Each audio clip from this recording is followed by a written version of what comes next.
दोस्तों नमस्कार। भारतीय टुडे 21 से मैं आरपी पंडित आपके साथ हूँ।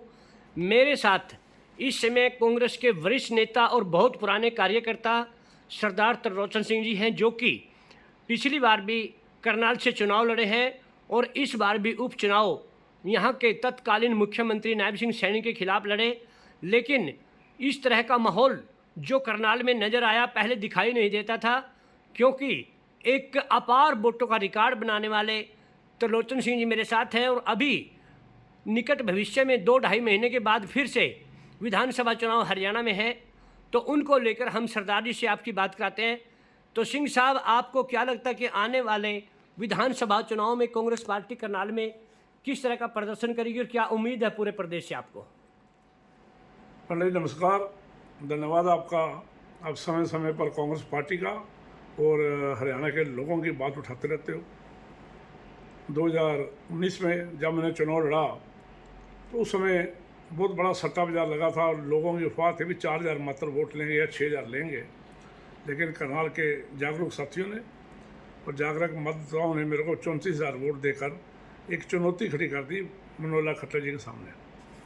और 4.5 साल के करीब 5 साल होने वाले हैं। कुछ मेरे साथियों ने और हमने लड़के जो उनकी कारगुजारियाँ थी जन विरोधी, उसको उजागर करते रहे भाजपा की। और अब दोबारा जब उपचुनाव आए तो हमारे वरिष्ठ नेता भूपेंद्र सिंह हुड्डा, प्रदेश अध्यक्ष उदय पान जी और हमारे प्रभारी दीपक बावरिया जी ने मेरे पे फिर से विश्वास जताया और मेरे को नायब सिंह सैनी के मुकाबले उतारा। आपको मालूम है कि दो मुख्यमंत्री, पूर्व मुख्यमंत्री मनोहर लाल जी और नायब सिंह सैनी दोनों करनाल से चुनाव लड़ रहे थे, तो उनके पास सरकारी मशीनरी, खुला पैसा और 6 हथकंडे और सरकारी डंडा उनके हाथ में था, जिस वजह से वो करनाल के मतदाताओं को प्रभावित करके जीत हासिल की। अगर इलेक्शन साफ सुथरा होता, प्रायोरिटी भी होता, तो कांग्रेस चुनाव जीत जाती। कुछ मेरे साथी भी डर की वजह से, मैं कह सकता हूं कि पार्टी के साथ खुल के नहीं आए, तो जिसकी वजह से हमारे को हार का मुंह देखना पड़ा। लेकिन अभी अक्टूबर में फिर चुनाव हैं, उसकी पूरी तरह तैयारियां हैं। उन तैयारियों को हम खूब ही असली जो है रूप देने जा रहे हैं। 225 बूथ हैं और हमारा प्रयास है कि हर बूथ पे कम से कम 150-200 वोट बढ़ाई जाए। उसी को लेकर हमने काम शुरू किया हुआ है और परमात्मा ने चाहा तो करनाल से विधायक कांग्रेस का होगा और हरियाणा में सरकार कांग्रेस की होगी।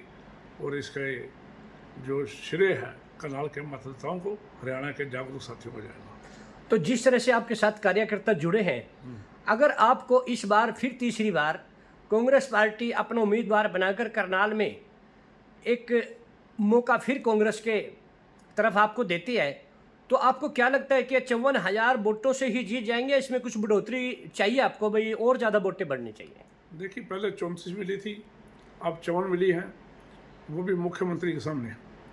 अब अगर जनरल इलेक्शन होते हैं तो सब लोगों को पता भी है कि सरकार कांग्रेस की आने वाली है, तो अंडरस्टूड है कि 25 और 30 हज़ार के करीब वोट बढ़ेंगे हमारी। तो मैं मानता हूँ कि अगली बार जो चुनाव लड़ेंगे 55,000 से वोट शुरू होंगी हमारी 55,000 वोट रिजर्व पड़ी है करनाल के मतदाताओं के प्यार की वजह से, करनाल के कार्यकर्ताओं के प्यार की वजह से 55 से आगे हमने बढ़ाना है। अगर कोई नया उम्मीदवार आएगा उसको फिर से मेहनत करनी पड़ेगी, वो 15 या 20 हज़ार शुरू होगा। अगर मेरे को पार्टी मौका देती है, मेरा जो वोटों की गिनती है 55,000 के बाद शुरू होगी। तो जिस तरह से हर मौके पर सिंह साहब आप सरकार को निरंतर घेरते रहे, उस तरह का उत्साह अगर करनाल के सभी कार्यकर्ता करते तो मेरे ख्याल से उपचुनाव भी कांग्रेस पार्टी जीत जाती।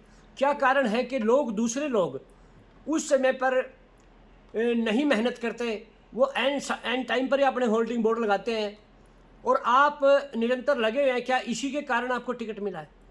देखिए, पार्टी में, हर एक पार्टी में, चाहे वो कांग्रेस है, चाहे बीजेपी है, चाहे नेलो है, स्वार्थी लोग भी होते हैं जो सिर्फ पार्टी के अंदर अपने लिए काम करते हैं और दूसरों के लिए नहीं करते। बहुत सारे ऐसे लोग हैं, उनका पिछला इतिहास देखा जाए, आज तक उन्होंने किसी भी असेंबली के कैंडिडेट की मदद नहीं की, ऑन रिकॉर्ड है ये बात। और वो सारे जिंदा हैं जिन्होंने चुनाव लड़ा है और वो लिख के देने को तैयार हैं भी इन्होंने हमारी मदद नहीं की। तो जब वो मदद नहीं करेंगे तो पार्टी का भीतरघात होगा। तो मेरा आपके माध्यम से हुड्डा साहब से, उदयमान जी से बावरी निवेदन है कि ऐसे लोगों के खिलाफ कार्रवाई होनी चाहिए, नहीं तो फिर पार्टी कहाँ रह जाएगी, पार्टी कहाँ काम करेगी।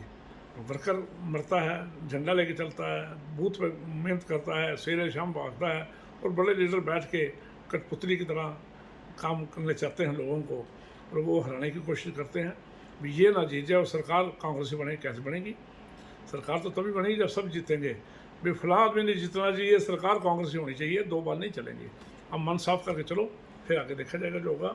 और आपकी बार हरियाणा के अंदर कांग्रेस की सरकार बनने जा रही है। तो प्रिय दोस्तों, ये सिंह साहब ने अपनी बात रखी, कुछ दिल में रुके हैं दर्द भी उजागर करने की कोशिश की, और साथ में यह भी कहा, और चौधरी भूपेंद्र सिंह हुड्डा पूर्व मुख्यमंत्री, उदय भान जी जो प्रदेश अध्यक्ष हैं कांग्रेस के, वह कांग्रेस हाईकमान को यही अपील की कि अगर तीसरी बार कांग्रेस पार्टी करनाल विधानसभा से सरदार त्रिलोचन सिंह जी को मौका देगी तो उनके जिस तरह से वर्कर उत्साहित हैं उसी तरह से बहुत ही कॉन्फिडेंट तरीके से सिंह साहब भी कहते हैं कि इस बार हम कांग्रेस की ये सीट जीतकर हुड्डा साहब के हाथों को मजबूत करेंगे।